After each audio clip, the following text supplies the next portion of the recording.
Madridistas! Welcome back to Let's Be Real podcast. And before we begin, if you're new here, make sure to subscribe, to like, and help us with the algorithm.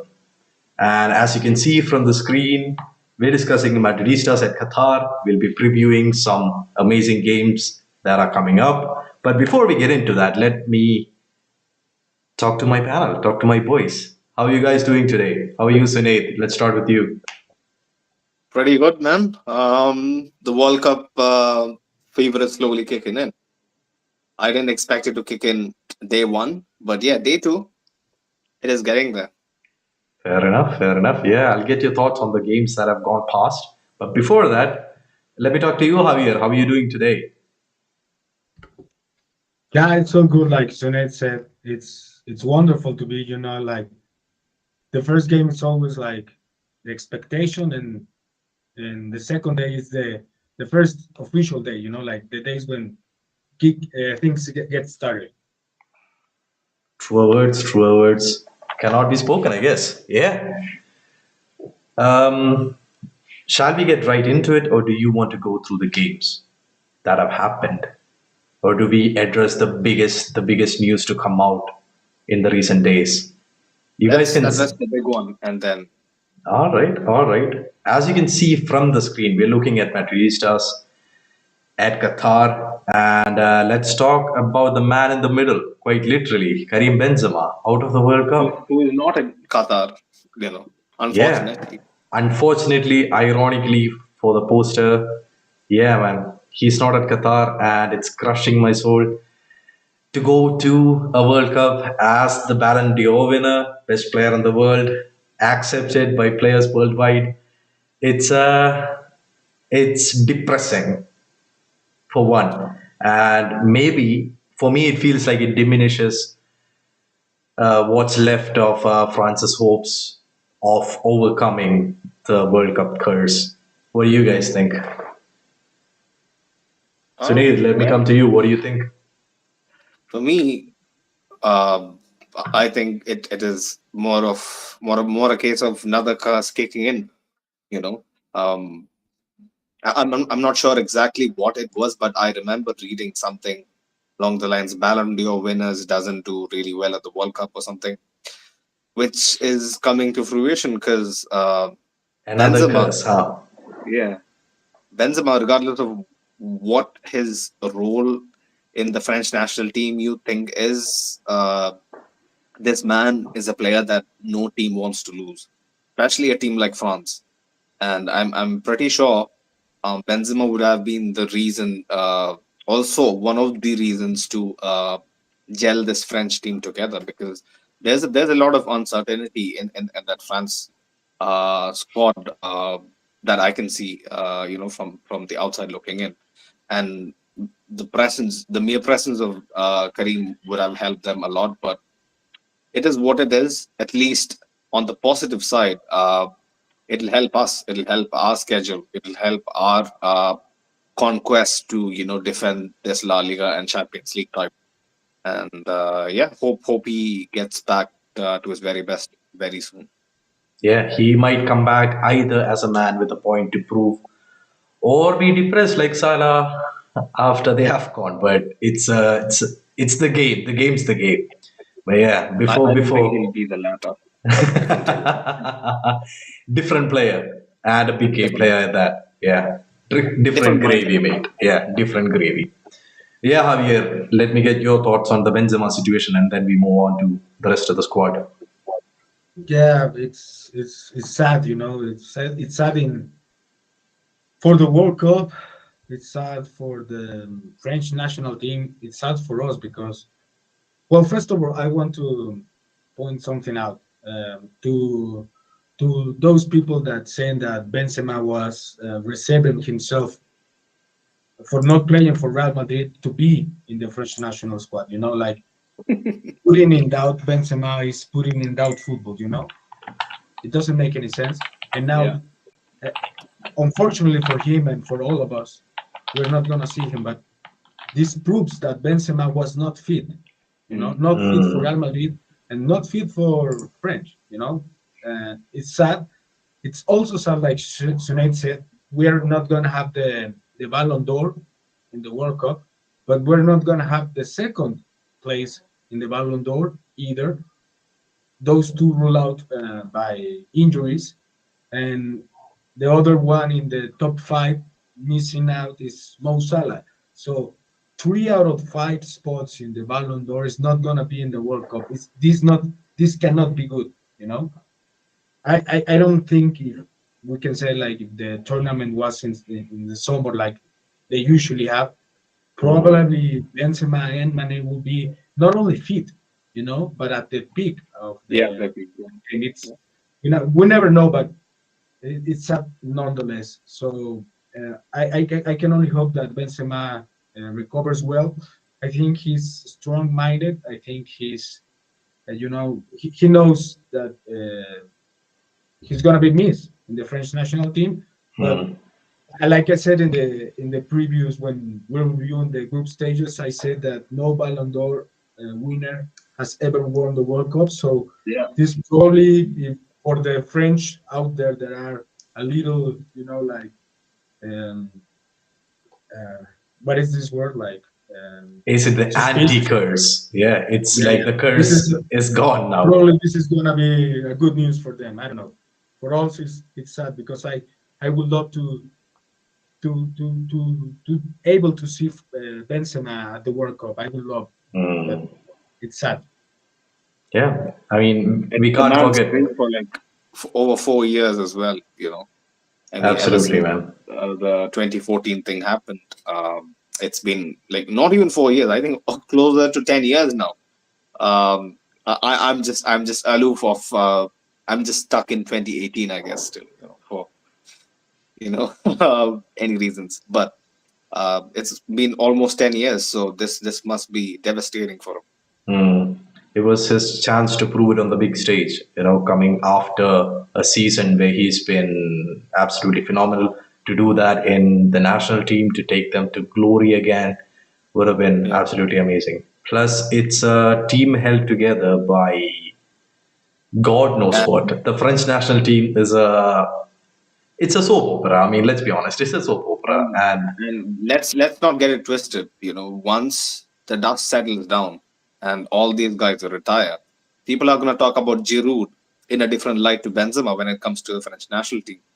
Giroud doesn't have to even score a single goal, but his legacy with the French national team is going to be rated higher, and that's going to sting. That's going to sting. Benzema and Giroud are in the best friends. We all know that. F1s and go karts go cards. and Yeah, all of that shit. So Benzema is not going to look back on this fondly, unfortunately. yeah. But then again, that's what football's all about, right? It's a game of chances. It's a game of luck. It's a game where anything can happen. And talking about anything can happen, we might be looking at the Brazil squad differently this time. With Mm. that anything can happen mentality comes along a fresh batch of players who a lot of people have claimed that it's their best team in a very, very long time. Now we have a lot of representation in this Brazil team, starting with our star boy Vinicius and Sunaid's favorite player of all time, Rodrigo, and not to Oof. forget the defensively one of the best in all of Europe, Militao. Thoughts, boys. What do you expect from the Brazil national team? I mean, in our predictions, we have already said that Brazil will win the World Cup. What do you expect to see from each of our players in the World Cup? I guess that's the question. And shout out to any of you guys who are watching or listening. I mean, if you guys want to have our in-depth predictions for the World Cup, be sure to check out our previous episode. We talked a lot, some controversial opinions as well. So make sure to check that out. And yeah, let's get into the question, boys. What do you expect to Are we going see to start with from? Are we going to start with Brazil first? Let's Is that start with Brazil first. Yeah, most representation right now. it's too much pressure? It's too much pressure. I'll tell you that. Everybody expects Brazil to win the World Cup. You're Mm. going with them first over here. Well, Mhm. all this expectation is gonna.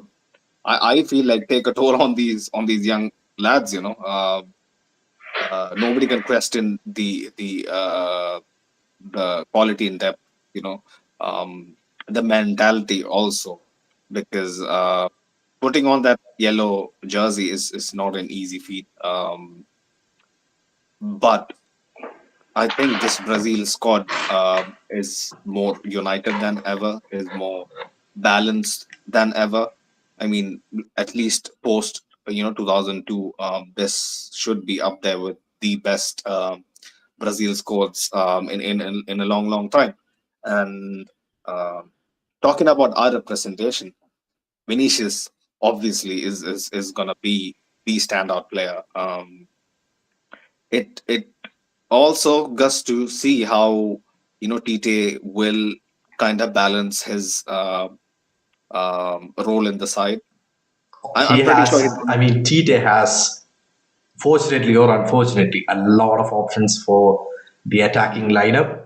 What yeah. Tite will do with it is anybody's guess. I mean, Tite has been known to, well, keep a certain bunch of players rather than switch it up mid game. Do you think that could affect chances of, let's say, Vinicius or Rodrigo?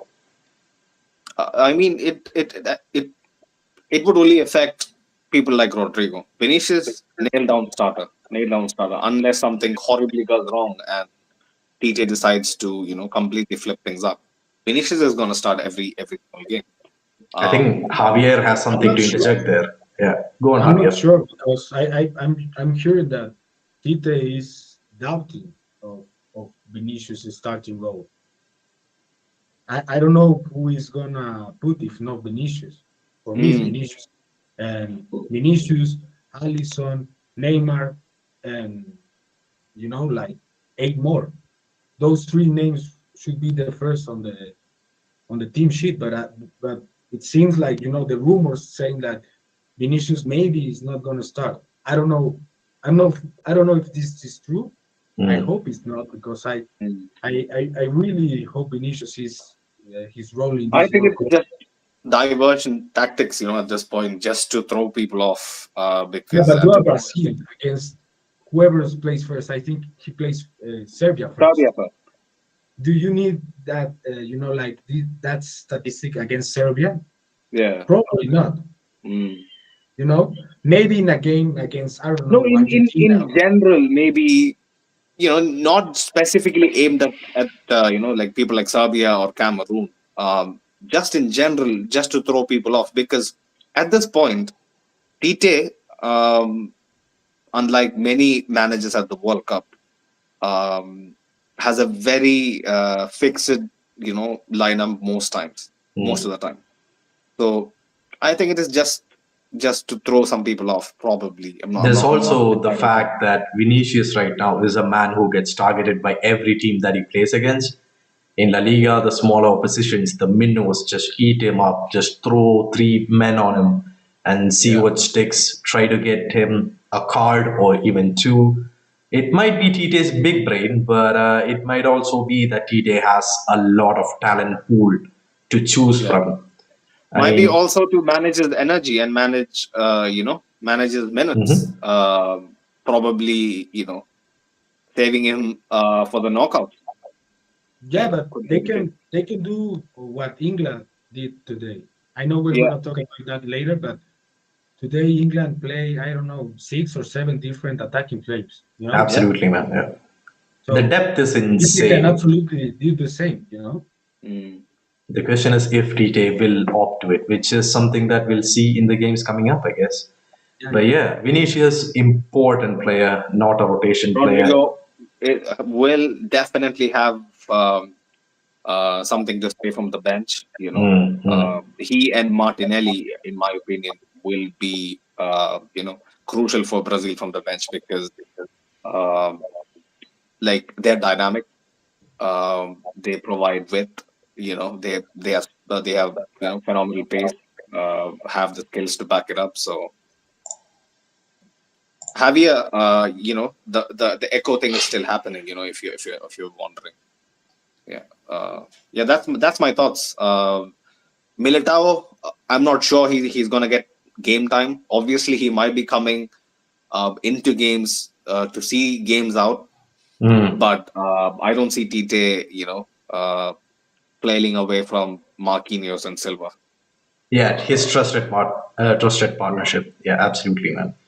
I guess it's it's difficult to see this through in terms of being Militao. I mean, it's hard to get minutes as it is, but with him being a promising player, Mm. playing at one of the top clubs in the world, maybe that shifts something in his factor. Just This given the this will fact be a that. good experience. Brazil does Mhm. this all throughout history. Like if you go and look back, how R9 Fenomeno was taken to the 1994 World Cup, where he didn't.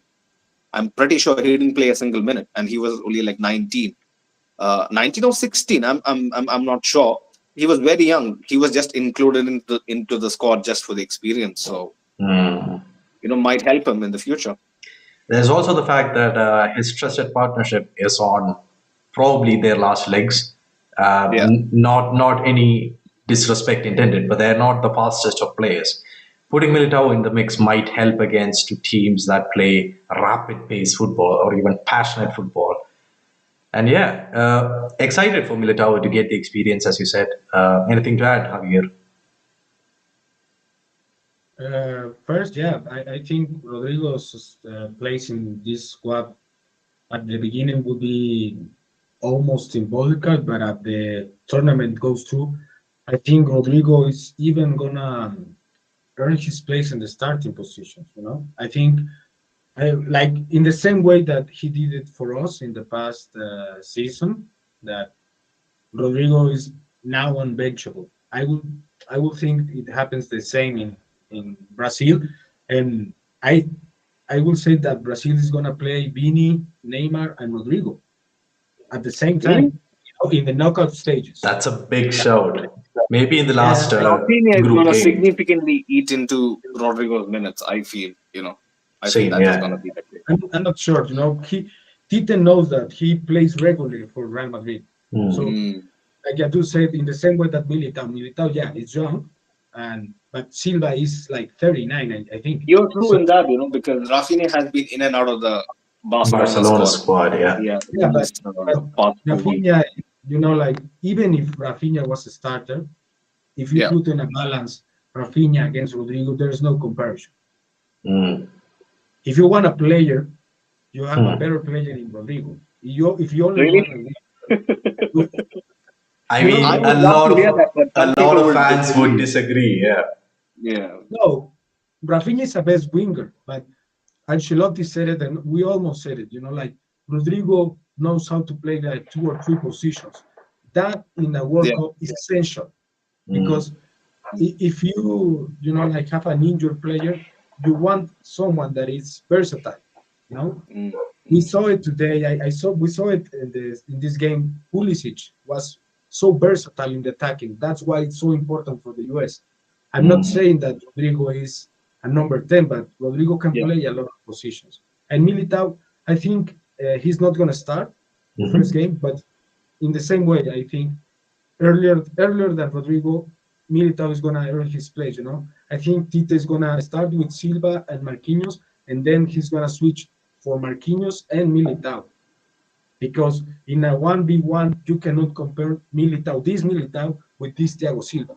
Mm. Mm. 2014, 2018 Thiago Silva. It's a Different human conversation. being, but now Militao is in a better form. So I will say Mm. Militao is going to start at least one group stage, and then uh, Yeah, he Brazil is might going. start one group game, probably if we win the first two, and then it comes down to the last game. I Probably like might when you say we're gonna win. have to be. I gotta get into that mode because The Doris Brazil actually made mindset. me feel. No, it's not the mindset. Doris actually made me feel a little bit bad about it because she was boasting, like I support Croatia. This is a different feeling. How can you say you're Brazilian? So that kind of gets into me nowadays. But I'll shrug it off. Brazil hasn't kicked off yet, so you know once we Mm. get there, it's different. All right, panel. So, in the order of importance to the Brazil national team, Vinicius, you will start. Rodrigo, you will sub on in the 60th minute, and Militao, you leave on the bench. Or at least that's what you're Yeah, expecting from the unless Brazil squad. unless something, an injury, a knock. or bad performances. Yeah. There's also the matter of added fatigue due to the games being played in Also, Qatar. also, you guys forget Militao can play wing back. Militao can play right back very I well. I mean, mean, PC Javier. If you go back and notice his stint at Porto, he was an out and out right back. So Yeah, you but in never the know. Portuguese league against I know. The the level is different, but Tite might be forced to use him. yeah, if he's forced, but if mm, I think Tite I and think he can do a Milita would better rather job than play. Danilo, man. Come on. Yeah, but yeah, I know what you say. Yeah, I said it in the group talk about Brazil. I think the only struggle from this Brazil national team is on the wings. Like yeah, yeah. there's no Marcelo, there's no Dani Alves. Mhm. exactly. It's a big miss. And if Militao just proves himself there, I mean, that is always good news for us. Yeah. For sure, for sure. All right. Moving on. I mean, we were talking about representation in numbers. Now, moving on to the next team, the team where Karim Benzema is missing, we have our representation in the form of two young midfielders, Yeah. Chomini and Kamavinga. Now, Kamavinga is a question mark, at least at this point of time. Mm. But continuing this discussion in hopes and prayers that he's actually playing, what do you expect to see first off from Kamavinga? How has his form been this season? How do you see him shining or playing at the World Cup? Do you expect him to start? Yes, Vinay, it will come to you because your mic is unmuted.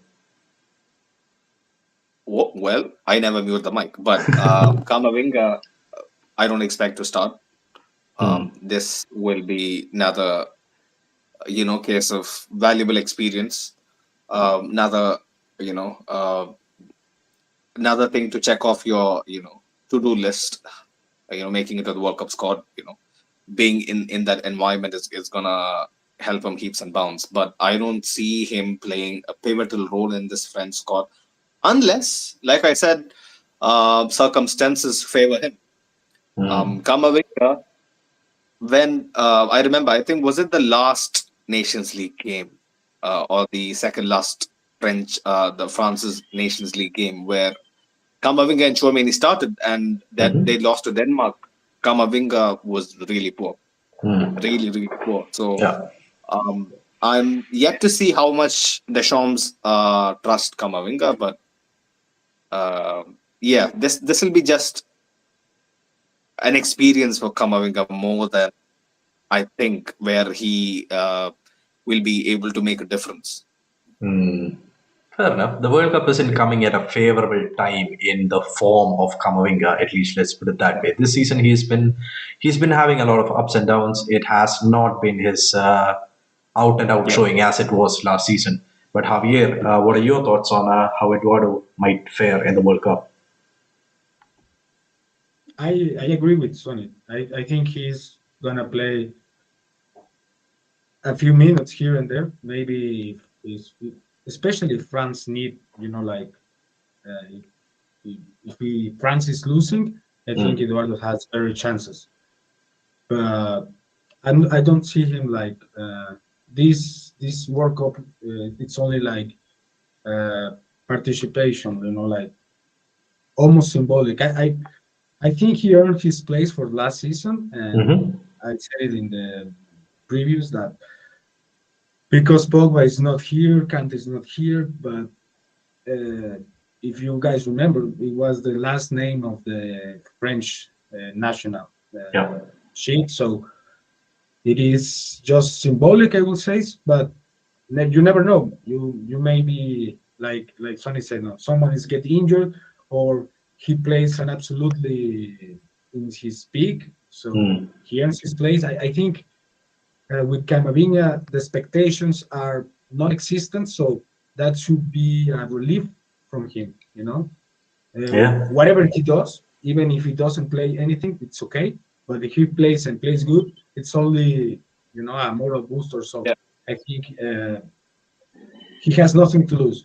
If France win or lose the World Cup, is not in any detriment or boost for Eduardo. So Mm. no pressure for him. I hope he has a good minutes, but I'm not expecting it. Fair, fair. Very reasonable, level-headed takes. I, on the other hand, expect Kamavinga to have at least to come on after 60 minutes for at least one game. But that's just me because he's been known to have game-changing moments, some brilliance that we saw last season. And given the fact that there's a lot of talks about fatigue, about even injuries in the group stages, maybe just maybe he can come on after 60 minutes in one of the group Also, games. yeah, also the point that Javier made when, in my opinion, Kamavinga excels and plays like himself when there is no expectation. Hmm. And I think that might actually help him again because in the Champions League knockout stages last season, whenever he came on, we were like, on our knees expecting the best. We didn't Hmm. expect Kamavinga to play like he did. So Hmm. probably that might play into his hands this World Cup. Yeah, he knew that he was important, but he wasn't the game changer. Mm. But because in all those knockouts was Rodrigo the game changer, but Rodrigo plus Camavinga was a big, a huge combination in the pace, and I think Camavinga can add that much, but I don't see France being down in this World Cup this Mm. often, so Yeah. I don't know. Hmm. Yeah, maybe he's just that token edition of a youth just for future proofing the team. Yeah, but let's then move on to somebody who's also important to our present as much as our future. Chaumeni, what do you think the best CDM in the world can show off in the World Cup, Sunil? Best stadium in the world? Not yet, in my opinion. I would like to reserve that for end of the season. But the signs are promising. The world is watching, and the French national setup has acknowledged that this man is you know a couple tires above your average defensive midfielder, Hmm. and that has been evident by Deschamps' selection all throughout the Nations League, where Chouameni was one of the players to not ever get rotated. Yeah, He he's the started anchor regardless. of the team. Exactly. Yeah. He's a player that the French squad kind of depends on, Mhm. which went against a lot of expectations because he's that young, and he wasn't as proven in the global field as he was right now. How do Yeah. you think that plays on his psyche going into the World Cup, knowing that the French squad A carries the Champions curse, B missing Benzema, C, will he be expected to step up? Do you think that adds pressure? Do you think that makes him either It want is to be the kind of golden boy? It's make or break for him, or at least that's what I think.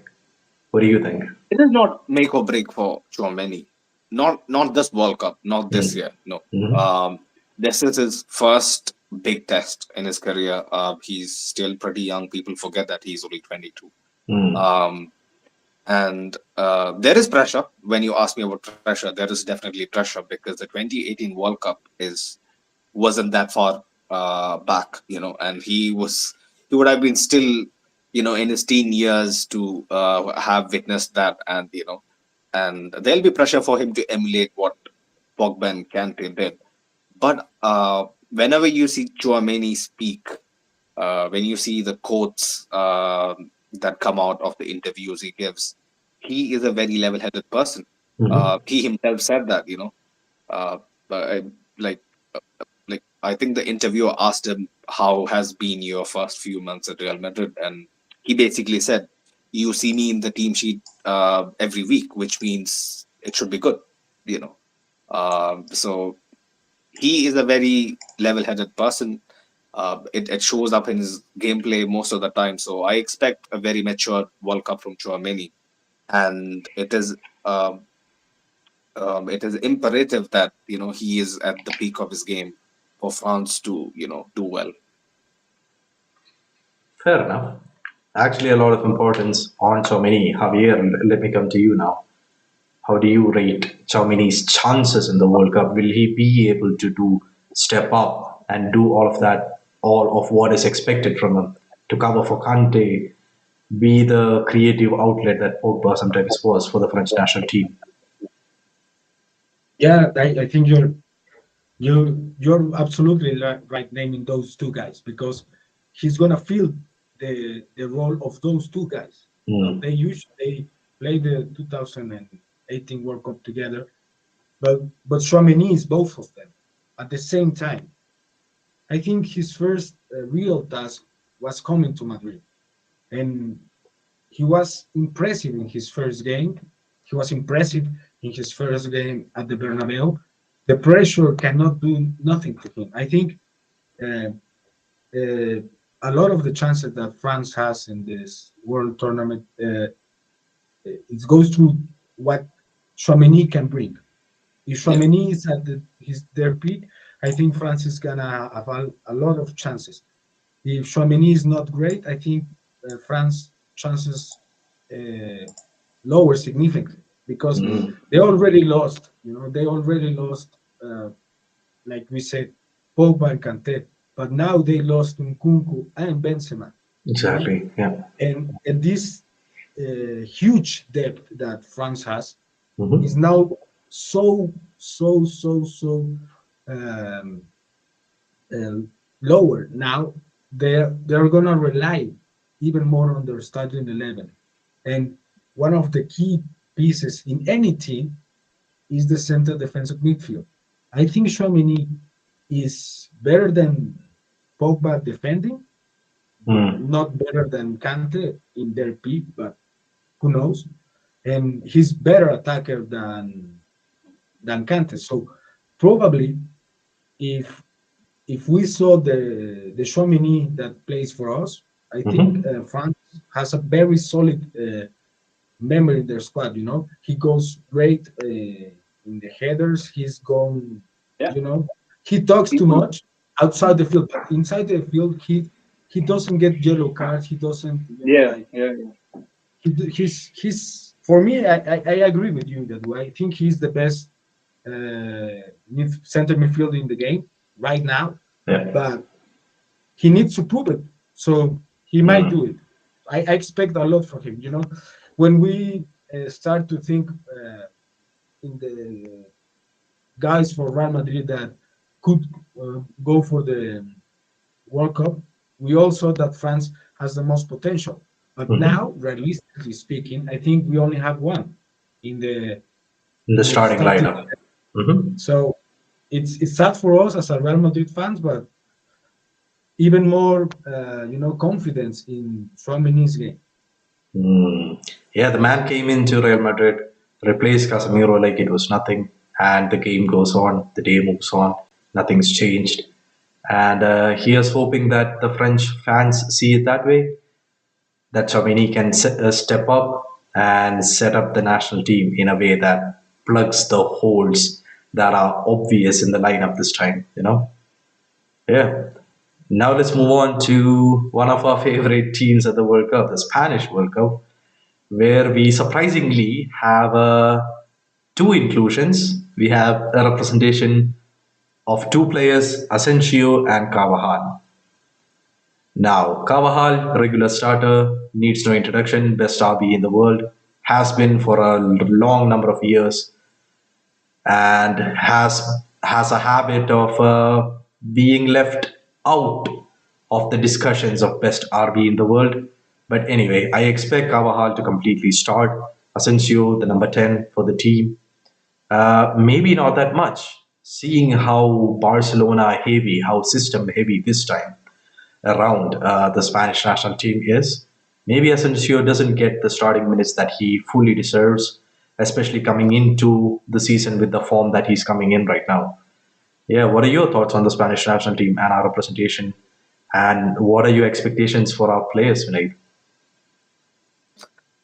Carvajal is an interesting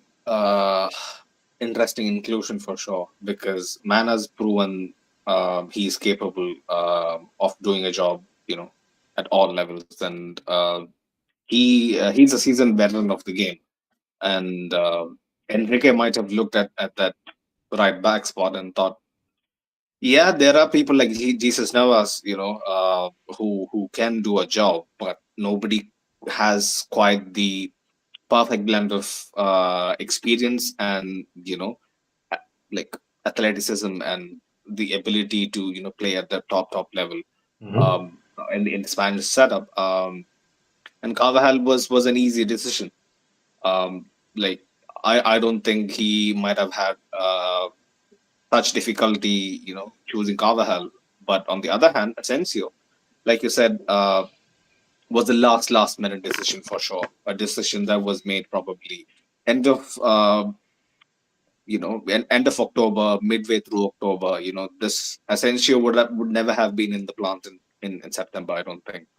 But but the case for both of them are like entirely different. Carvajal, like you said, is bound to start more often than not. But Mhm. Asensio kind of depends on what system Enrique picks to approach a particular game. Because I totally see him playing false nine. I Mhm. think he played false nine in the midweek game in the friendly that they played a couple of days back. Um, so Asensio, not so sure about whether he starts 100%, but in my opinion, he has a very crucial role for Spain to play because they clearly lack goals in their starting 11.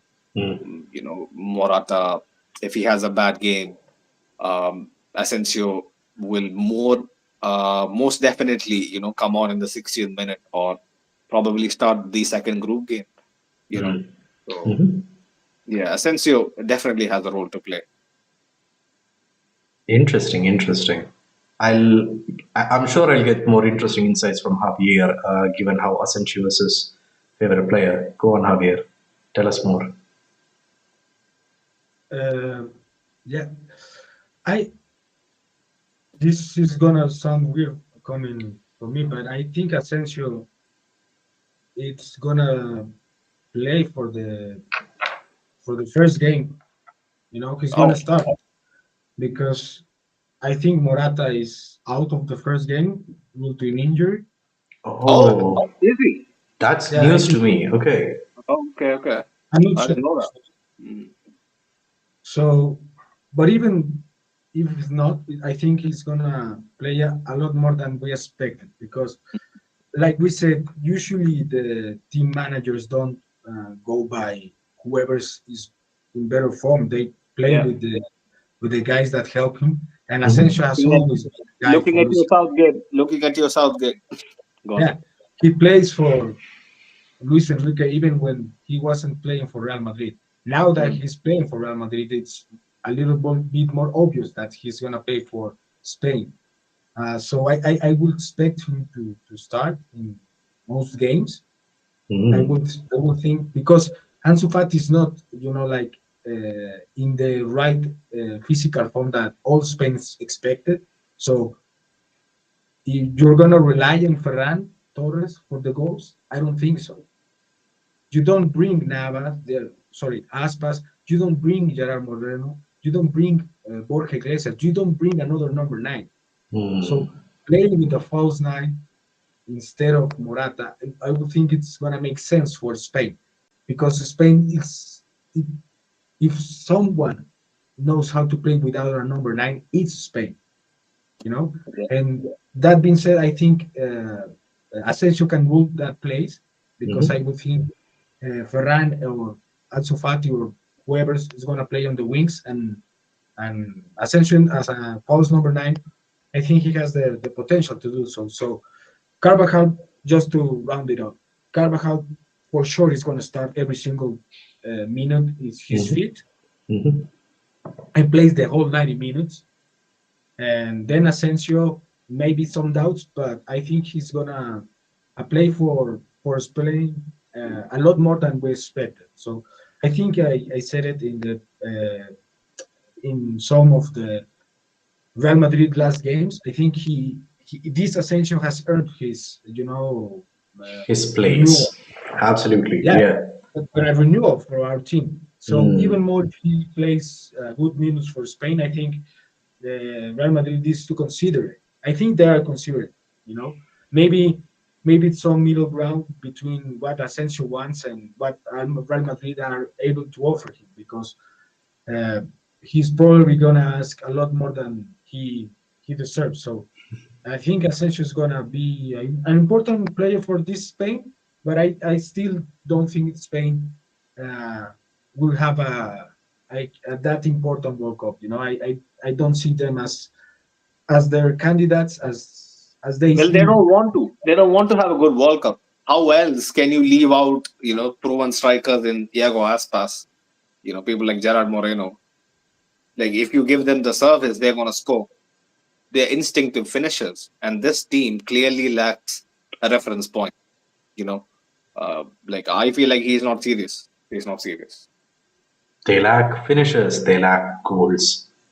Well, maybe we end up seeing a beautiful Carvajal cross and Asensio finishing at the end of it. Maybe that's what's written in the stars. It's, I mean, weirder things have happened, and this particular formula has happened so many times that it's bread and butter to Real Madrid. Yeah. Yeah, talking about the bread and butter of Real Madrid, let's move on to the world's best goalkeeper and the 100 million man from Belgium. They're talking, of course, about the Bogota, and We are going to speak apparently, only about one guy. not the best Hazard brother out there right now. What do you guys think? I mean, shots Please fired, stop but first yeah. because Sonny's gonna Sonny's gonna get mad. Yeah, First of Javier, all, go on. uh, our team was gonna be 100% pivotal. If Belgium has a chance to Mhm. advance to, you know, quarterfinals, semifinals, or so, it's they relied so much on Timo because we said it, their defense is not great, has never been so great, but Timo is impressive. This first part of his season was not impressive. You know, Mm. we saw it and we talk about Thibaut is not uh, in his peak at this moment, but it's a World Cup and Thibaut loves playing big stages. We saw it in the Champions League final.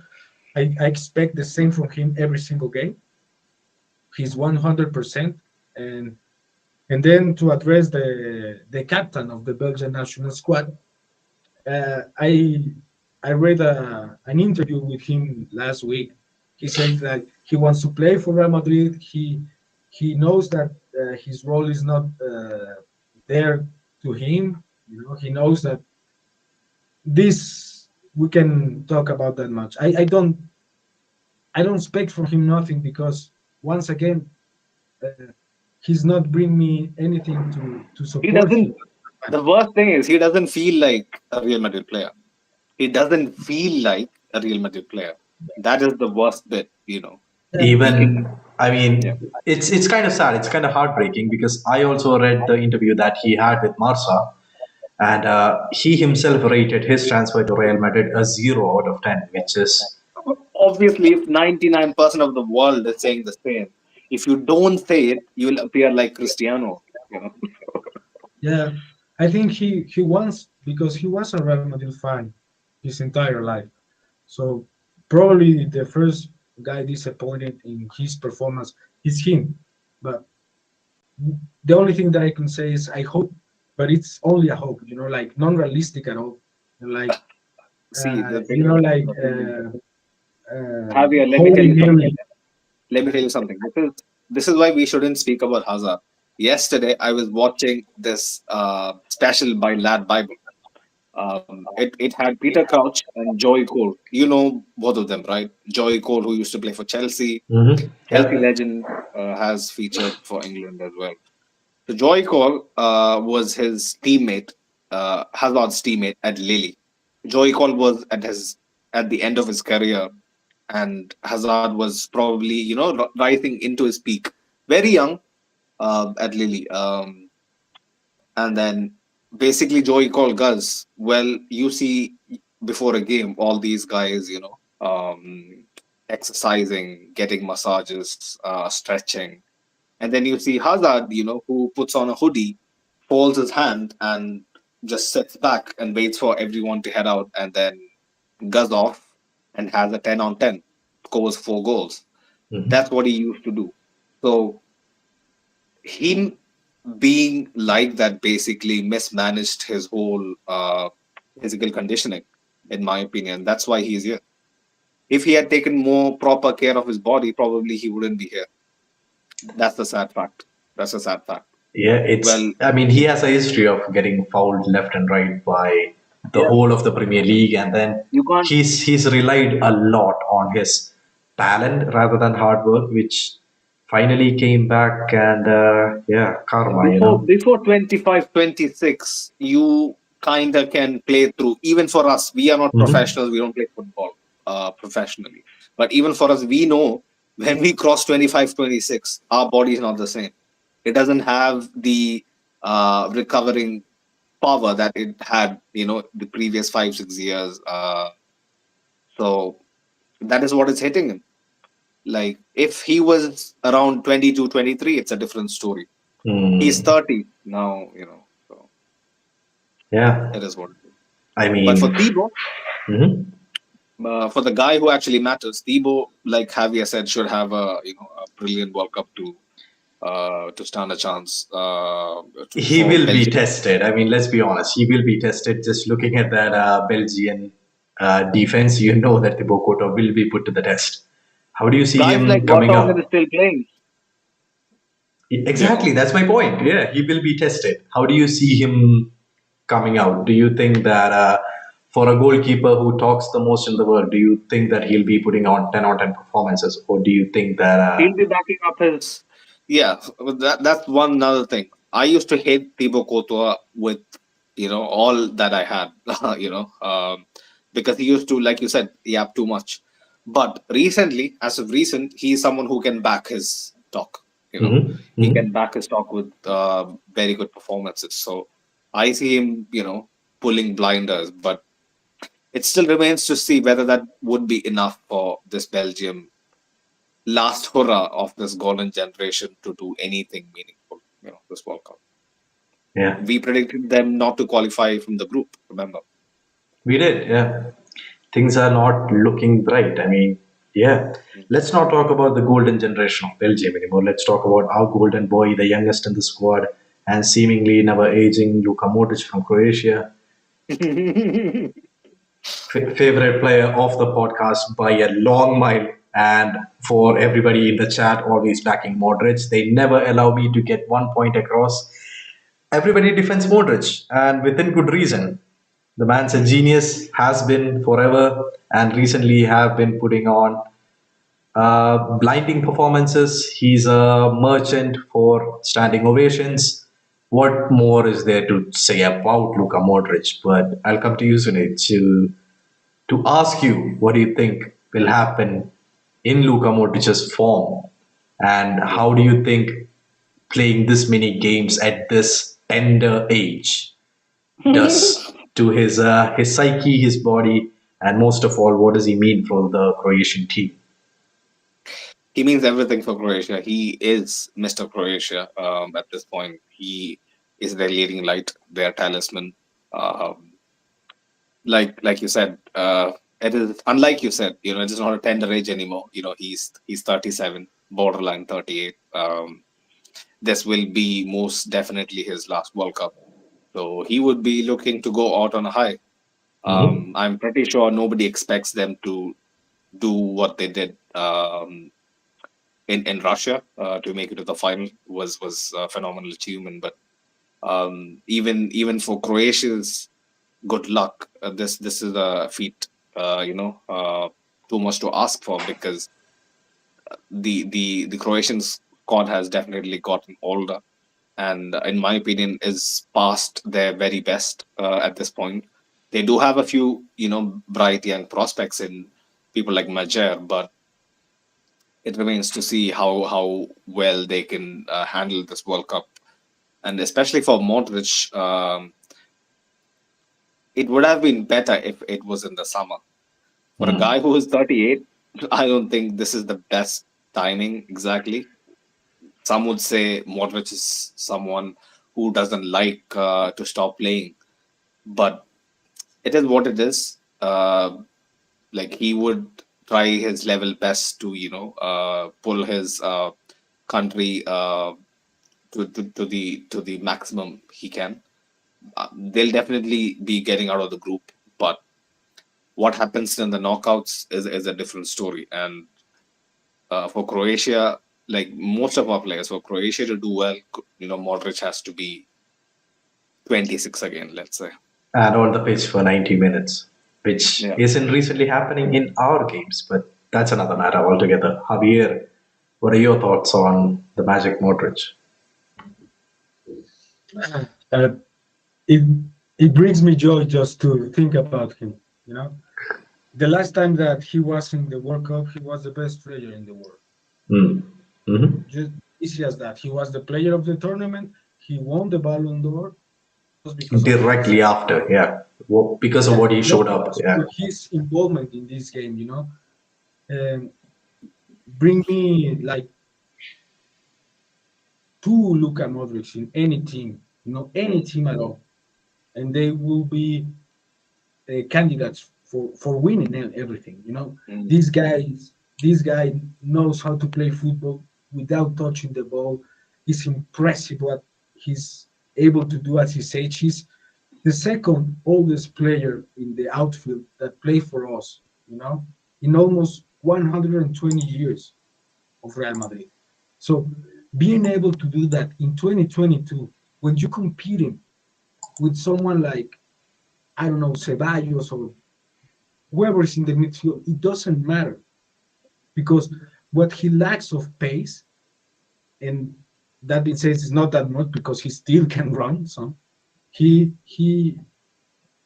compensated with his mental aspect. I mm. think yeah, Croatia 9 out of 10 World Cups would not be in this position if it wasn't for Modric.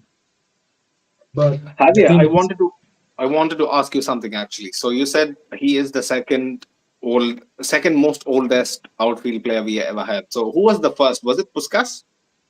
Was it Di Stefano? Or was it someone else? He's stuck, right? Yeah. Yeah, yeah, his internet just froze. Sorry, Javier, we couldn't hear you. Yeah, you're back now. Go on. uh, yeah, I said it was Puskas. Like he was like Mhm. 39, I think, Mm. but it was in I don't know 1960 something. It was Yeah. a completely So different game. no, but I'm just telling you, like he's put in the same bracket as Ferenc Puskas. So this is at third That's an level. So Yeah, amazing bracket to be in. Yeah. yeah. You compare whoever in the history of this sport, not Real Madrid, not Croatia, in the history of this sport, and you should name Luka Modric as a top 10 player in my opinion, an mm. all-time 10 top players because Yep. what he brings to the game, what he has done for this game, it's an impressive. Yeah, for sure he's our favorite player in this, but not only for us.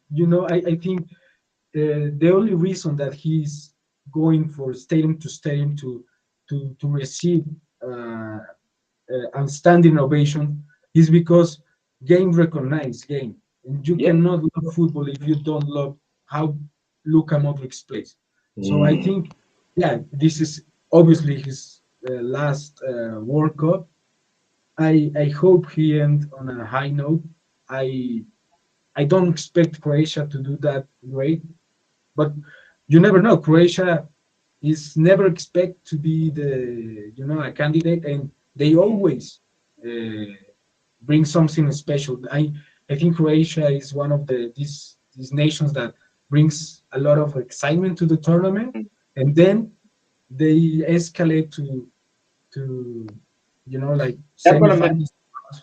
they're gonna miss Mandzukic's goals. Oh, absolutely. Yeah. That'll be a huge miss. And that is my worry as well. Croatia doesn't have enough goals in them. And Mm. Modric doesn't score enough goals, so Modric is the provider. Modric starts it, but you need somebody in the box to kind of just be a poacher in all aspects of the game. Get some magic crosses from Modric. Have some And also, I amazing. remember that he had said before, I think the day he joined the Croatia training camp or before, that this World Cup is definitely his last. He's gonna Mm, retire, once this World Cup is over. yeah, Mhm. let's hope he goes out on a high. He'll Yeah. definitely be holding his head high. I mean, you expect that kind of game from Modric, and it will be sure that he will deliver. I mean, his best friend Cruz has already retired. A big miss to the game. That kind of creativity and that kind of cunning passing is missing from the German national team. But I mean, we'll talk about his compatriot and what we expect to see from Antonio Rudiger in the German national team. Will we see him cement the national team defense and link up with a spine that is from Bayern? What do you guys expect from Rudiger? Is the next question I have for the panel. Nothing but what we have seen throughout Rudiger's ever, uh, you know, ever ominous rise to the very top of European football, because this man never stopped fighting. That's one thing that I'll definitely see, that we all know that we'll see from Rudiger, that he doesn't play uh, he doesn't play a game of football at 90% or 80% or 95%. He plays it at 200%. So uh, your question to, will he cement his center back berth with Germany? I think he already has. I think he is their best center back. Mm, Um, but cementing his legacy is a different question. His legacy with Germany isn't written yet, so he would be looking at this World Cup as an opportunity to write himself into the national team records as well, and be a pivotal member. Also, like we discussed in the preview, like most of the squad, Rudiger would be eyeing that berth in the 2024 Euros as well. So yeah, like he'll be looking to put out his very best and help his team. And his team is no slouch. They expect, like you said in the preview, to be in the semis. And yeah, I expect Rudiger to have a very good World Cup. I just hope and pray that he remains fit. absolutely. I mean, him forming the defensive lineup with Manuel Neuer, Niklas Sule, probably Schlotterbeck, and even Ginter linking up with Goretzka, linking up with Kimmich, linking up with Müller, Sane. It's a dream for the German national team to see that come through and to see him being that pillar just in front of goal. Being the last threat before they face an even bigger wall in the form of Manuel Neuer.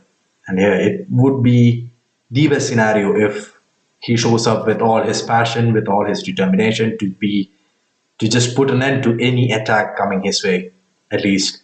Yeah, that's what I hope for him. That's what we hope for him. Javier, what are your thoughts on how Rudiger might show up? What has his form been recently? Yeah, like tonight said it perfectly. I think this guy don't know how to play, like, if not he's 100, 200%. This guy brings joy once again to the game. A lot of kind of joy, like Modric is this creativity, but Rudiger is the passion, Mm. he brings the passion. You said the lineup of the Germany expected lineup with the defense. We said it in the games, the group stages, like this Germany doesn't get that much hype that they They deserve. they deserve, you know. I'm just imagining what a lineup of Niklas Schule, Slotterberg, and Rudiger would look like. Giants, quite literally, Yeah, giants. who's gonna pass?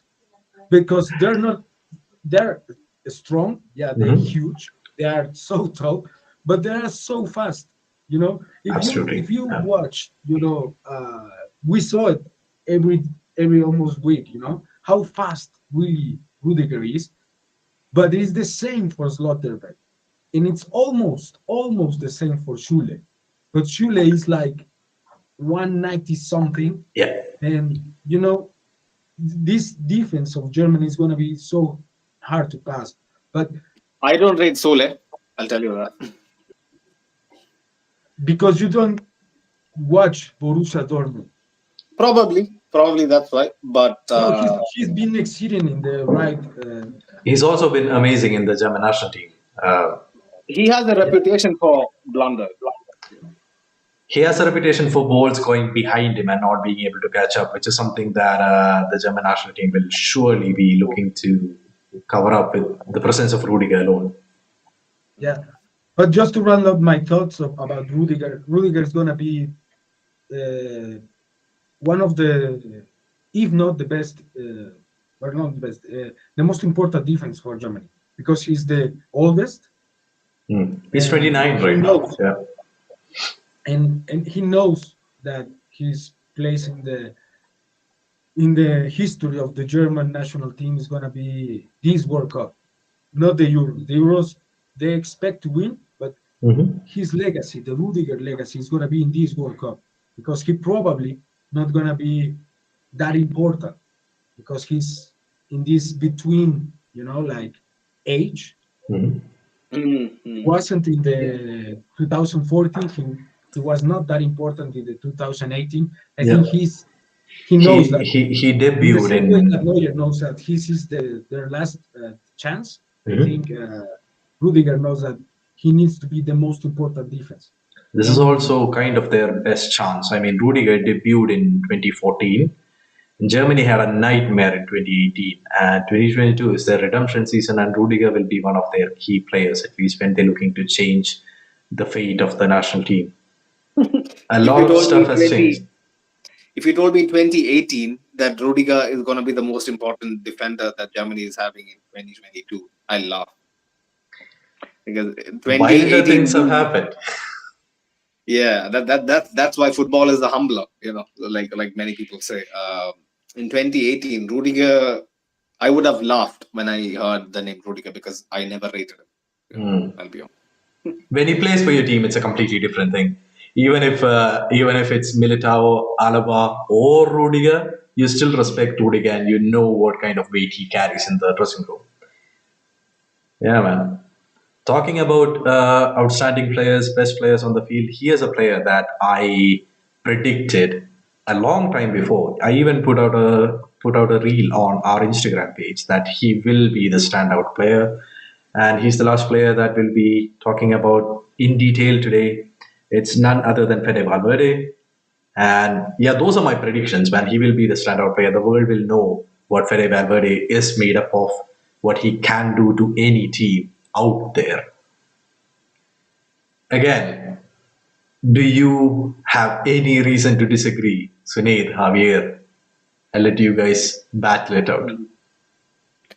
If it was 6 months before, nobody would be agreeing with you. But since it's 3 4 months into the season, and we have seen what we have seen, he is probably the most informed midfielder in all of Europe, and yeah, this Valverde hype is very like it very much packs substance to it. It is not just inflated nonsense because Think of this man how has been good you yeah have to be yeah.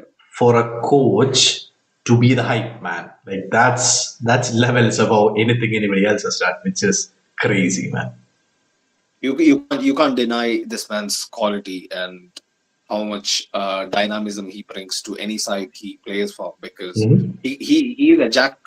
He's not even a jack of all trades. I would go as far as to say that he is not the king yet, but definitely a prince of all of his trades.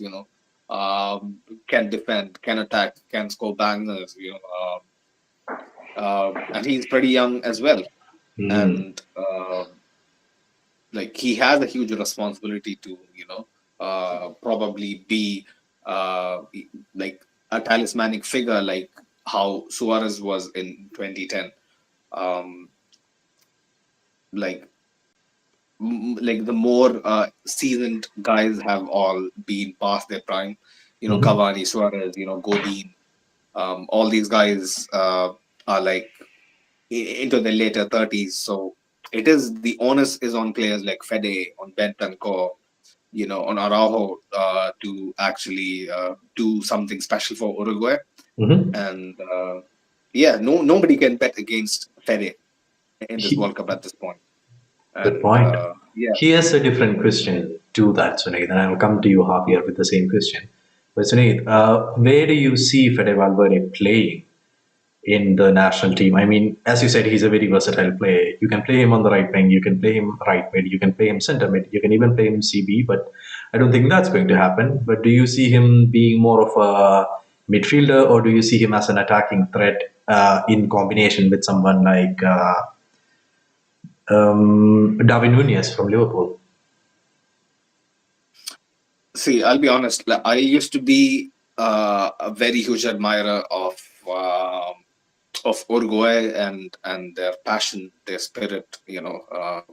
Their no holds barred approach to handling managing games was something that I grew up on, and until Suarez went to Barcelona, and then I completely lost any kind of connection towards the national team. So due to which I don't watch them that much. But from what I know, the coach of the Uruguayan national team, I think he likes to play a two striker formation with kind of an attacking cam, or attacking midfielder, behind them. I would totally see Valverde being deployed as one of the attacking midfielders Hmm. who doesn't have much defensive duties, or if the game plan and the opponent is a bit more of a higher profile, I could totally see him being a box to box, which in my opinion is his best position. Absolutely. um Yeah. yeah, Give he him the needs to space to be. move around and make the changes. Yeah, Javier, what do you expect from Fede Valverde? I mean, more than a box to box, more than him playing all games like all the time. Do you think that will affect his chances when he comes back to Real Madrid? Being the sort of player that he is and being of that importance to the current Uruguay national team, carrying his passion and them being passionate for him. How do you think Fede Valverde will fare when he comes back into Real Madrid for the rest of the season? It's a long season. I think if Pele has a good, or even I hope he has a great World Cup. But I truly believe that if you ask anyone who is a contender right now for the Ballon d'Or, Fede is on the chat. He's probably the names like Haaland, Messi. Fede. The fact that he's playing for the National League One is a lot of detriment. But Yeah, fair but enough. in the same way, the World Cup changed everything. Hmm. If Fede wins the not the World Cup, I don't expect Uruguay to win it. But Best if young player, best but player. It's a best good player shout, and potentially be the best player in the World Cup. In, and it would be no surprise to anyone. He Fede can't could be. potentially. He He can't be the can't be best nominated young for. player. No, he's older than Yeah. that. Yeah. He can be the best But player though, yeah, which might be the more best player, possible.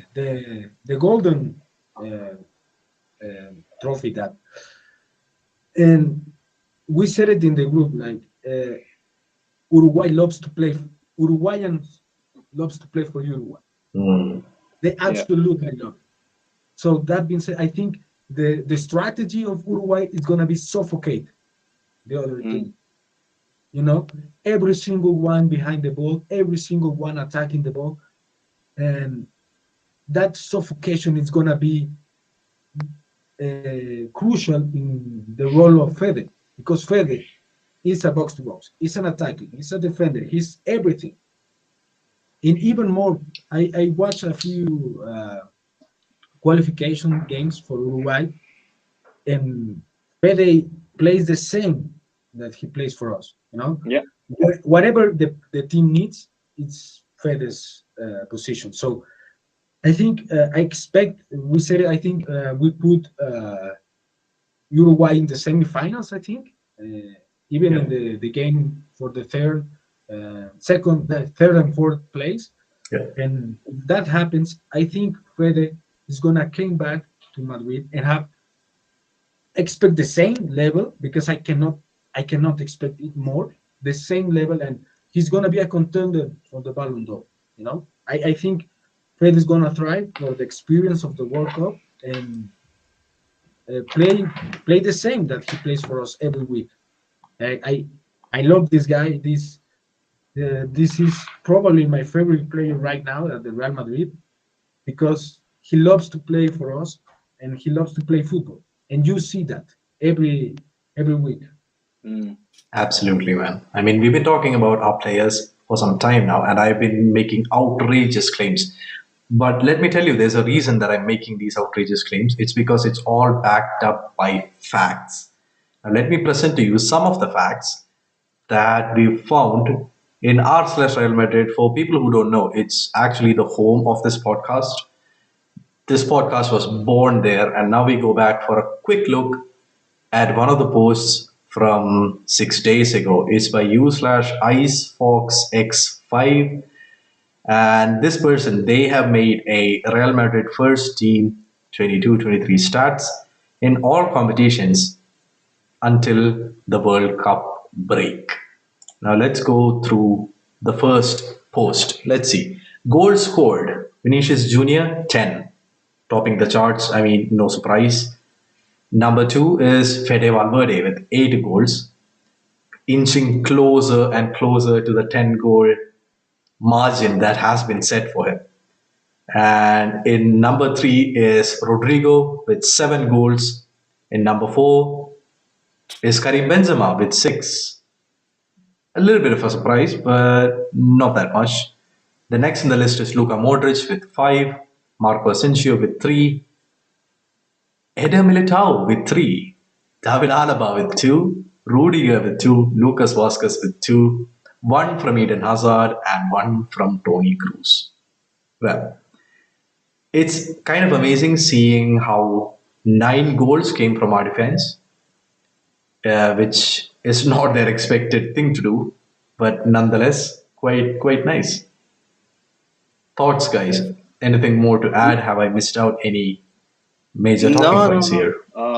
Yeah, like this goes to show, like Vinicius and Fede, how crucial they are for their national team setup. Hmm. Um, the form they're coming in, they have just especially especially Vinicius and also Fede, all throughout 2022, what they have done is add goals to your game. See, football is a funny sport. No matter how brilliant you are, like some real football men would actually say that, okay, this guy had plenty of quality, just he didn't have the final finishing touch. Mhm. But the larger, uh, you know, uh, larger section of the casuals, they would always say, well, he didn't score or he didn't play a vital part in the final ball. So to put that kind of arguments to bed, what Fede and Vinicius has done is add goals to the game. And when you add goals to the already very good stuff that you put out on the pitch, you elevate your game to another level. So yeah, this really shows, like how this is gonna play into each of their national team setups. Mm. Vinicius has to score. Vinicius has to score a few goals for Brazil to kind of manage the workload among the front line. So Mhm. we should Absolutely. also touch upon the games that passed by and the games that are coming up. We are We already will past. quite quickly. I mean, I just wanted to go through this list quite Yeah. quickly. I'm happy that our top Mhm. three goal scorers are under the age of 25. Oh, absolutely. It's We gotta future proof, remember man. that. This list Insane. is future proof. That's mad. I mean, just even looking at the assists provided, five from Rodrigo, five from Vinicius. That's already crazy. Yeah. The next stuff you kind of expect: four from Toni Cruz, four from Valverde. Again, magical player. Three from Alaba, three from Asensio, three from Carvajal, Javier.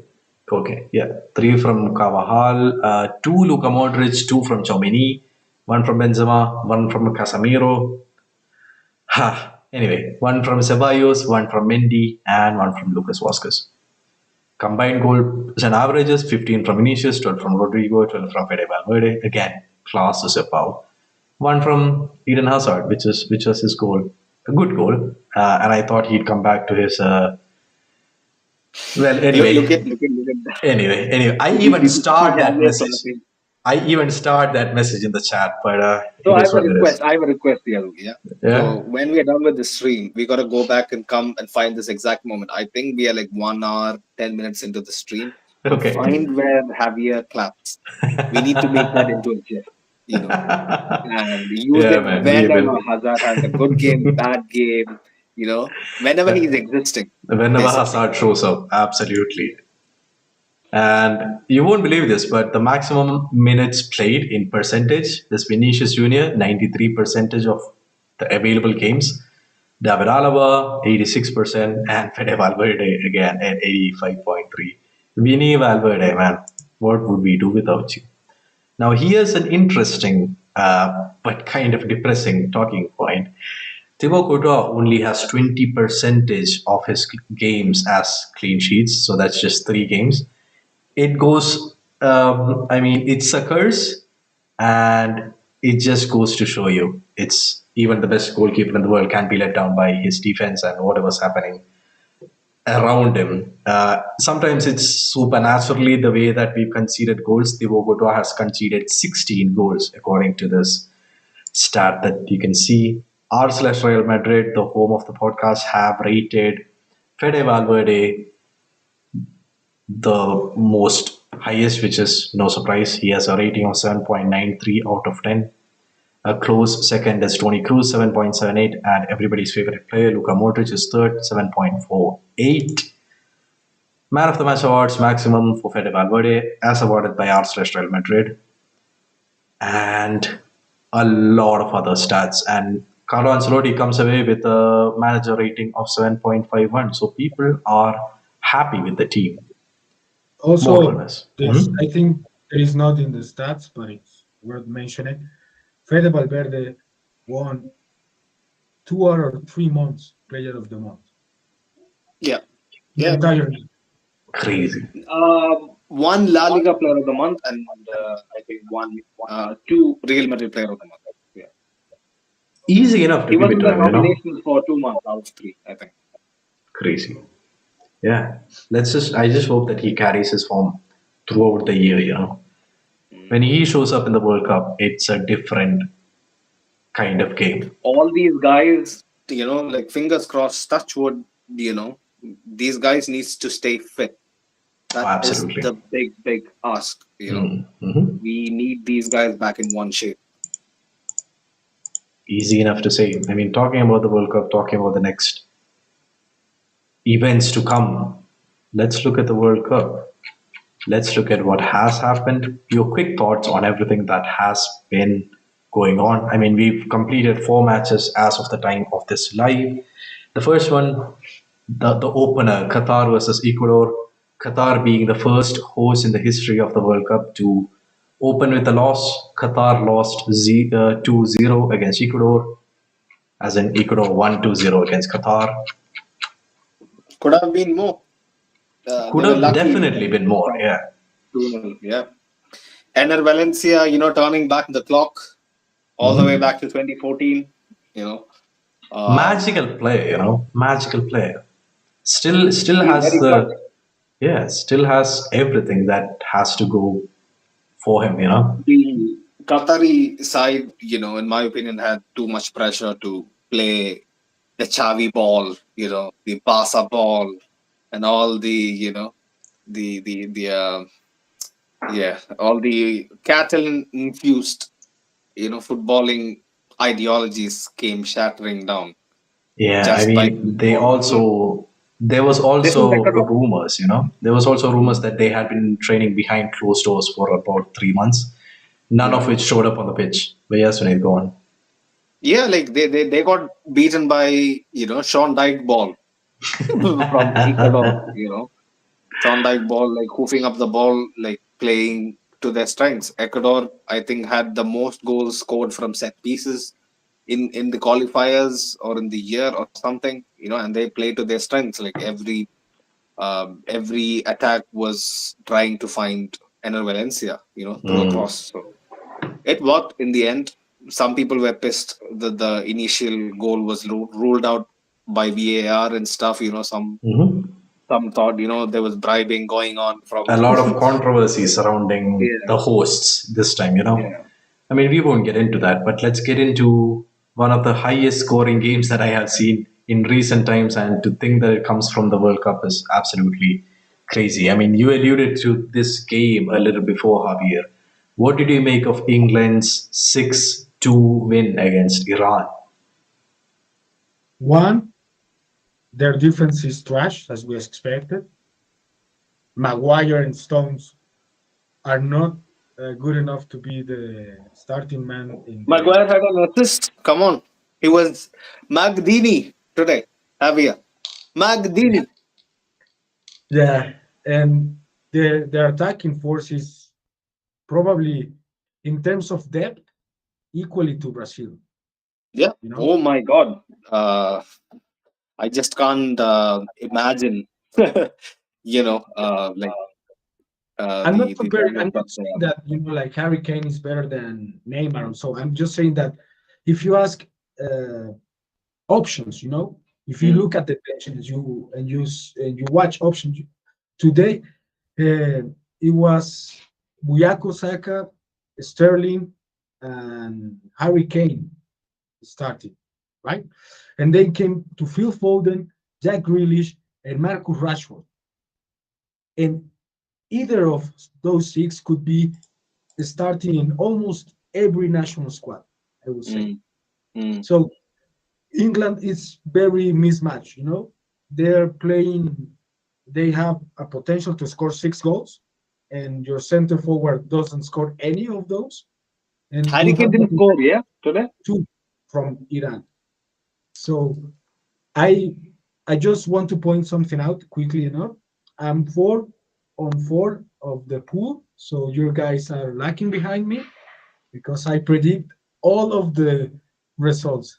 Not the exact score, but the winner and loser, and also the tie. So Even the draw, Javier, that's amazing. I yeah, mean, of for the course. people I who are said missing for the people who are missing the context, Javier has an excellent Excel sheet running where we're tracking the scores of our predictions. The whole of Let's Be Real podcast are doing their own predictions. You guys can join along too. Just text us on Instagram, or yeah, just leave a comment and we'll get back to you. If you want to participate, compete against us. Javier is currently winning. I got two results right. If I'm Yeah, I got two results right, so I I have don't just know 2 points. where to check. Should we check in the Excel sheet? How many do I have, Javier? You got probably like two. But anyway, Javier is currently checking. But yeah, man, if you guys want to play along, if you guys want to compete against us, just let us know. Just DM on Instagram and or Twitter, and we'll invite you to play along with us, and let's see who wins. Yes, Vinay, any parting thoughts about the England game? I thought Jack Grealish was excellent when he came on. I mean, the game I was a was god. Go on, go on. aha. All right, the game was laid to rest much before that, but it was a wholesome moment seeing I him. was the first half. I see. Fair enough. Mm. Yeah, Iran Saka was were completely fire star. mismatched. Yeah, Yeah, Saka was insane. amazing. What a player! What a player! Yeah, Uh, heaps of potential. Uh, he missed the penalty. Against heartbreak Italy. against in the Euros in the final against Italy, He's but the main penalty taker at Arsenal, and like I think he's only behind Harry Kane for the Pens in the English national team as well. So uh, England is looking good, man. For them, this group would be a piece of cake. It should We'll be. I see what mean, happens we after. expect them to just walk Yeah. across the group. And Iran are going through, like we don't discuss anything political, but when the national anthem was blaring, like even their own players looked disinterested. So A lot of things happening, yeah, yeah, in Iran, which we so sadly. conditions are not nice. Iran is much better Mm, than what they were today. I'll tell you mhm, that. A much better team. mm, absolutely. Yeah, I mean, let's move on to the other game quickly before time runs out on us. Senegal, Netherlands. Senegal had a different result than what we were expecting, at least from what Farouk was expecting. Netherlands put two past Senegal in the game that happened just about 6 hours before, and Netherlands are on top with 2 goals against Senegal zero. Not too much of a shock, to be honest. Frankie De Jong was overrun at times, but in the end showed some quality crosses. He was a constant provider to the attacking threat, which seemed non-existent at sometimes. Senegal were unlucky in some facets of the game. Senegal, They they they should had a have few put chances, some, right? yeah, they should have put the chances to bed when it came to them. Sadly, they couldn't, and they walk away with a loss. Javier, do you have anything to add to the Senegal Netherlands game? Yeah, the result is, it's not the true of the game. Hmm. Yeah, If you watch the game, it should it was be a never a tie. 2-0. No. Yeah, it was the set, or even Senegal. I think Farouk said they depend so much on what Mane can bring in terms of goal. I don't see anything that special about Netherlands. They score, uh, an error for Mendy, the first one, and the I second think one both was goals, only, Mendy was shit. Yeah. yeah, was only a result of the Senegal team going for the tie. So Mhm. this game is, if you only watch the result, it's not It's fair cues. in terms Yeah, of it's not fair on Senegal. They had a lot of all quality, they all didn't the have the other finishing. games. All the other games, you can agree that the result is fair enough, But that, I would say, even a tie would be more realistic Yeah, than. more reflective of the game. Netherlands, man, like I said on the preview, the Dutch teams that I grew up with was nothing like this. When you see a front two of Depay and Vincent Janssen, boy oh boy, you notice that 10, 15 years have gone by and Dutch footballers are It's not that not. great anymore. Yeah, it's not what it used to be. Mm. Yeah, I mean, let's talk about soccer then. USA held Wales to a draw. Soccer. Uh, yeah, Captain America got an assist against Wales, where Gareth Bale scored a penalty. It's a game that LeBron just, James of football. Remember that. yeah, man, LeBron LeBron James. LeBron James of football. Yeah, but anyway, USA held Wales to a draw, which was a little bit unexpected, coming from both sides who have a lot to talk about in this World Cup. Gareth Bale scoring a penalty, easiest goal of his life probably. He did miss two penalties in his history with Wales, but nothing recently. And yeah, what else is there to talk about in that game? USA appeared switched off after 60 minutes. Wales should have taken that opportunity. A couple of headers that went over the bar USA should have scored at least two in the first half, in the right? first half. Absolutely, yeah. They looked like different teams. They looked as if they switched moods in between. And yeah, weird game. A tie is all you could ask for from the game, more or less. But yeah, Javier, let's talk about Argentina, Saudi Arabia. That's tomorrow. That's the first game tomorrow. Do you expect Saudi Arabia to cause an upset against Messi's Argentina, or are you being realistic today? No, sadly, this this game comes perfect for Argentina because they're gonna huge their moral. I expect, I put it on the sheet. I said 5-0. And I and I expect even that. Even the Saudis are going to be rooting for Messi, because these guys Yeah, yeah. are huge This is fans of crazy. Barcelona. Amount of people that like, oh, I'm support my team, but I want Messi to win. It's like, what? What Yeah. is this? This fanboy is it's absolutely mad. But I don't expect Saudi Arabia to do anything. I Mm. expect a walk in the Nobody, park for the Argentina. Saudis, when this World Cup schedule came out and then they saw their first game is against Argentina, they said, Habibi, get the shawarma ready. That's it. Yeah, yeah. Yeah, man. Let's go Even watch if Messi play. Yeah. they, like realistically speaking, don't get more than four, probably is gonna be a good result Mm. because there's no Argentina is gonna go first, but But, the only option that but, Saudi had is not being, like outscore that much and able to do but something Javier, like for Poland. if you're not watching the game and then you check up the score line, 0-0, what will you think about Argentina then? And Because Poland, Argentina is that kind of team which is very if well I capable of, if the game ends 0-0, I'm gonna get a tattoo of the whatever chant of the Saudi Arabia has, like the entire chant Yeah, man. The in world Arabic, of expects course. Argentina to steamroll Saudi Arabia, or else Javier's getting a tattoo. It's always good news here on the Let's Be Real podcast. But moving on quickly to Denmark, Tunisia. Sunil, let me come to you. Not the biggest game happening tomorrow, but Denmark, Tunisia. What do you expect? I know nobody who plays for Tunisia. I put my hands up.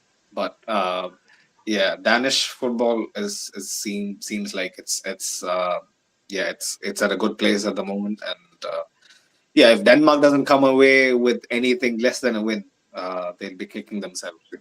They need it. They need it. Tunisia won't be an easy game to play. I know that for a fact. They'll be like Iran. They'll be much better than Iran. Iran today wasn't at their game. Mm. They'll decide to park the bus and frustrate Denmark. But we all know Denmark have enough quality to put the game to bed. To wrap up Tunisia, fair enough. My predictions were Denmark 2, Tunisia 0. I think. Yeah, let I don't me think so. let me run forward 2-1. to You said 2-1. 2-1. There you go, 2-1. Because I see Denmark might be And having a Sonny said nightmare. Brazil. Aha. Sunaid said 1-0. Okay, so we're expecting a tighter game than what we let Yeah. on. But yeah, let me come to the favorite fixture from tomorrow for Javier. Mexico versus Poland. Thoughts, Javier? Home game, I mean home team against Poland. I'm nervous. I'm probably not gonna able to sleep as well. I've been expecting this since the last game in the World Cup against Brazil. I probably count the days, but yeah, I'm nervous because I don't like Sonny said. I freaking hate the Mexico's national code. I freaking hate Tata Martino. I think he's not good enough to be our manager. But moving aside that, I can only hope that we play our game and not whatever Poland's are trying to make, Mm. because we don't have a Lewandowski type. So I think Poland is going to play for Lewandowski. Mhm. Mexico needs to play for Mexico, as a team. Mm. I think we are a better team. I Mhm. Yeah. realistically Yeah. think so. Throughout the pitch, you have better quality than Poland. Yeah, but we need to be all in, eights, nine, tens, Yeah. because Yeah. this is the most important game. I Yeah. say so. Winning against Poland would mean so much for us Yeah. because Win against Poland, win against Saudi Arabia, safe. it's it on. If we Yeah. win against Poland, I probably wanna check the prediction percentage, but I winning against Poland would mean, I don't know, like 60% chance of passing the group. Yeah. Yeah. That important for us. But I don't know. I predicted a 1-1 draw. You Yeah, know, I just have this feeling. Almost all of you guys predict against my Mexicans. Let's see Only what the those, world thinks, Javier. Who will only win, like those of Mexico you. versus Poland? The world is split. Or okay, the world is split almost evenly. Yeah, 39% yeah. of people think that Mexico will win, 38% think that Poland will win, and 23% think that it will be a draw. So there you go. Those are the general feelings right Yeah, but now. but but and it seems in paper it seems like so, you know. I, Mhm. I, I obviously want that Mexico to win, but realistically speaking, it's a very close game, you know. I would say the closest game so far at this point of the World Cup, you know. Mm. If you ask anyone, you know, like, oh, Iran is gonna win against England, hell no. But Poland against Mexico is a very close in terms of It's a tight potential. game. But I think, Mhm. but I think we have the motivation that we need, and I hope a good result today. I think I said 2-1. So Mhm. Yeah, if you shut expect. down Lewandowski, there's always a chance that you just pull through. I'm going to couple the next two games together. It's France versus Australia and Morocco versus Croatia. Are you thinking of any upsets? I mean, for me, I can't really see it. I see France just walking over Australia, Croatia crushing Morocco. It might be a little bit tighter for Croatia, but I just see a Croatian win tomorrow. Talking about Croatia, for the people listening in or watching later, Doris is going to be doing a watch along Yay. for the game Wow. on Wednesday. So, yeah. That's kind of crazy. And at that time as well. All right, go on, Doris. Yeah, Javier. So Thoughts: this is France, the Australia, first Morocco, Croatia. three teams, three Hmm. games with Real Madrid players back to back: France, Croatia, and Germany. Hmm. Mm. I don't, like you say, I don't expect Australia to give any upset to France. Morocco, nah, you, they could score against Croatia, but I don't think Yeah. Croatia had any troubles winning this game. Morocco has enough in them to hurt Croatia, but Croatia should see this out. Should, Yeah, man. definitely. 63% of the people think that Croatia will win, which is kind of Yeah, crazy. that seems right. Yeah, that seems about right. The next game on the 23rd is Germany versus Japan. And as it is my team, I'll just take it away. I think Germany wins this one easily. Japan will put up their best foot going forward because it's the first game and they've been known to do that. 76% of the people agree with me on the SofaScore app for an easy Germany win. What about you guys? What are your thoughts on Germany Japan? Should be easy, but never underestimate Asian teams. Oh, Never. absolutely, man. The Blue Samurais can just show up and throw in some tactics as they always do. It will be an interesting matchup. Yeah. And then the next game in the same group is La Roja, Spain versus Costa Rica, So this is on Thursday. When is this? Yeah, 23rd. We just need to touch up on games on Thursday. No, Wednesday. This is Wednesday Wednesday. itself. Okay. Yeah. Spain, the Costa first Rica. two ones. Spain, Costa Rica is on Wednesday, as is Belgium versus Canada.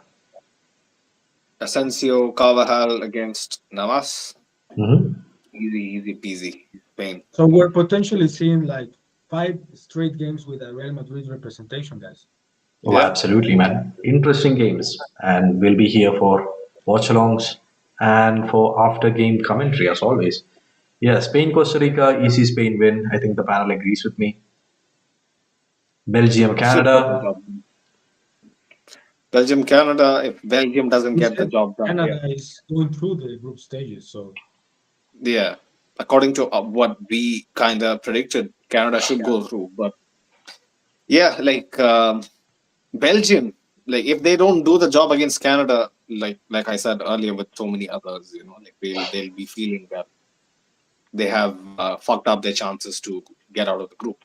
Essentially, Mm, um, true. it wouldn't be a good look for this golden generation if they crumble down to a Canadian team that is making their first World Cup appearance in 40, 50 That's years. crazy. Yeah. Mm. Canada might be just playing to to spite the other teams, Yeah, just yeah, because they're there. Fair enough, but I'm then not again, we'll sure see. that Canada is gonna struggle the same way that Wales struggled in the first half. Like first up, yeah, this the occasion. Anax.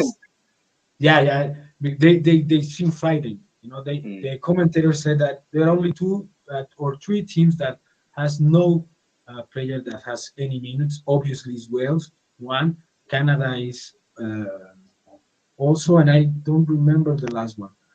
Qatar. Qatar, yeah. So those three teams has never played a single minute any of the players. So that being said, Belgium has almost their entire squad is the same of the 2018. Hmm. So those guys know how to play a World Cup. That's Probably true. not their best, but they know how to play. Mm. So if Belgium can um, potentially put some work against Canada, that's the only option because I don't truly think that Belgium has that much better squad than Canada. Hmm. Fair enough. That It much might better be. than Scott than Canada. They have the players, Javier, like Yeah, if you go but name by name, They if De have big Bruyne if I beats do names. everyone, if I do show himself. the prediction, it will be some insanely like 70 for Belgium, 20 against Canada. Yeah. But that shouldn't be realistic, I Mm. think. Yeah, man. We're just thinking of the favorites going through, at least more or less. Then we come into games on Thursday. Is Farouk doing the second episode for the games on Thursday, or are we covering the games for Thursday as well? I mean, as of now, what I think is that Farouk, Doris, and Jacob has something planned for Thursday. Amazing. But yeah, like Okay. Thursday is the maximum we need to touch upon because I think Amazing. before Thursday or by Thursday we'll be back here. You know. Come on. Yeah, then it's Switzerland, Cameroon. Again, I think easy favorites are Switzerland, Uruguay, South Korea. I see a Fede Valverde goal. Do you guys disagree with either of these? Cameroon are a good team, but still, I think Switzerland will come out on top. Mm. Yeah, Switzerland should be able to get the job done. Cameroon has some interesting additions to their squad, Mhm. but I don't think they have enough quality. You know, what is the other game? Uruguay versus South Korea. It is harder than we think it is Oh, it for will be. It Uruguay. definitely will be. Yeah, Uruguay has like we discussed in the previous episode. Uruguay has a mix of aging and young squad at the Yeah, same time, which is a yeah, weird mix and a mix that has not been proven. South Korea, on the other hand, has a lot of homegrown talent as well as big game yeah. players, big names coming in. It would be interesting to see how they line up and what their tactics are against a team like Uruguay, who will give all out on the pitch. What that converts into is anyone's say, so it will be an interesting game. But again, I want Fede Valverde to win. Mm. Everyone wants to see the man, Yeah. do well. Then it's Uruguay's favorite opponent of all time, Ghana, versus Manchester United's favorite player, Bruno Fernandes's favorite team, I mean, own team, Portugal. So it's Ghana versus Portugal on the 24th. That's the next game that we have to predict. I see a Portugal win and I see a Cristiano Ronaldo penalty for some reason. But that's just me. What do you guys think? Sue! That's it. That's it. Javier said, "Ooh," and then muted the mic. I guess it will be as straightforward as that. Mhm. Ghana, on paper, has a few bright players, but they haven't played enough together to rise up to this occasion at a World Cup. But bigger upsets have happened, and And Portugal are not a team that sticks yeah, through thick and thin. They're known to, well, yeah, choke sometimes. Maybe it happens I on wouldn't the say I 24th. wouldn't say they choke, but yeah, they're not in They, the best moment now. yeah, Let's they say. line up weirdly, let's say. It is what it is. Yeah, maybe we see Leao play. Maybe we see Cristiano Ronaldo running it back, glory days, and all of that. But yeah, the next game is your favorite game in the match week. It's Brazil That's the last game versus. on Thursday, right? It is Last game. exactly. It's Brazil versus Serbia tonight. 3-0. Walk in the Should be park. 3-0. If it is a 2-0, I'm disappointed. It should be anything above 2 goals for Brazil. Should be. Serbian Mm. players, they'll look to rough it up, Hmm. get at us. I'm gonna say us.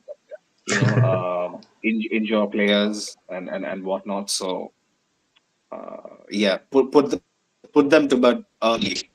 That is the safest way to negotiate teams like Serbia. Mm. You shouldn't give them enough time to put you in the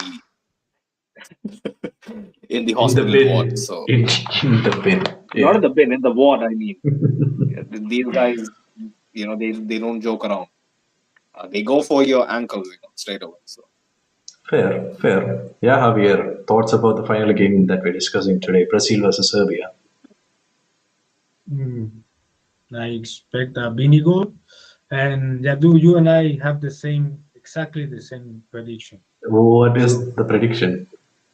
I'm not gonna say because Sunil is gonna copy us, but yeah, what is my prediction? you don't give me your prediction that far. You only Aha. So Oh Sunay just predicted a 3-0 Javier, so you can write that down and let's see what happens. But yeah, guys, no, no, no, no, that's no. that's yeah. Maybe I might rethink, later. yeah, yeah, don't worry. I said it. You have until uh, what tomorrow Wednesday. Wednesday Yeah. maximum. to give Yeah. me all of your predictions. Yadu already gave me the entire World Cup. I think Farouk as well. So Entire World Cup, you mean entire group stage, right? no, no. No, the whole If thing. you want the sheet, it's the entire World Cup. Yeah, the Excel sheet is powerful, man. It's the all powerful Excel sheet. You can just enter all your predictions, all the score lines, even the penalty shootouts, everything. So yeah, if anybody needs it, I'm not just gonna hit do us that, up. okay? Ever. If you I'm guys only Yeah. want, gonna we go. can. If you guys want, when the group stage ends, we can make another with the correct answer. But in Yeah, terms of like the pool and everything, I think having one from the first game yeah. until will be more like scoring that Brazil is gonna win is more valuable knowing in the group stages than in the semifinal. Makes sense. Makes sense. Fair enough. Fair enough. But we So, can arrange that. Don't worry. okay, okay, okay. Yeah, Right. guys. What happened? Someone left. No, no, no. I just stopped sharing the screen. Yeah. Yeah. Okay. Okay. Now it's just us on the screen because that's the end of the episode, guys. We've covered everything that we wanted to cover. We talked about our players, how we think they will fare in the World Cup, how we what our expectations for them in the World Cup are, what our thoughts for them after the World Cup are coming back into the team. We reviewed a couple of Reddit posts and comments that explore the stats, and we looked at the games past and the games coming up. So yeah, that wraps up our episode for today. Final thoughts, guys, before we actually wrap everything up. It's not a thought, it's a request Go to on. whoever is watching now. Give your Mexican flag in the comments. Give your Mexican flag in every social media of our team. We need the support. We need to win this against Poland. So give love for Mexico. I will appreciate it. We need it. So give a little love for Mexico, guys. Yeah, man, drop your flags in the comments. Whatever team you support, whatever nationality, whatever thoughts you have, yeah, reach out to us and let us know what your predictions are as well.